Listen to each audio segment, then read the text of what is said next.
Танаас би энэ хүмүүсийг одоо юунаас айдаг вэ гэдгийг хэлж өгье.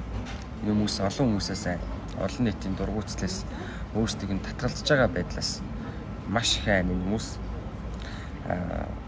Одоо тэгвэл шийдлийн хэлж өгье. Энэ хүмүүсийг татгалзах хэрэгтэй. Албан байгууллагууд энэ хүмүүсийг урьжтэй камерын дээр яриулах хэрэгтэй.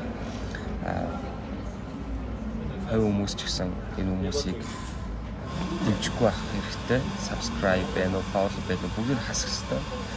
Энэ хүмүүс тодорхой хэмжээнд хэлсэн ярьсан зүйлтэй. Би дүнээр хэлдэг олон микрофон барьсан хүн болох ухаантай биш ээ. Дээрээс нь одоо инфлюенсер нэр олон танил олон даагч байх тусам хүн улам илүү хариуцлага үүрч идэв юм аа. Тэртээ 10 жилийн өмнө ханууг одоо эмэгтэй хүнд оромжилсныхын төлөө шүүмжилж би бичлэг хийж исэн. За тэгээд 60% намайг дэмжиж 40% эсэргүүцэж исэн. Надаа найзууд нь чатаар орж ирж ууралж исэн. Би хэлэх ёстой юм а хэлж исэн.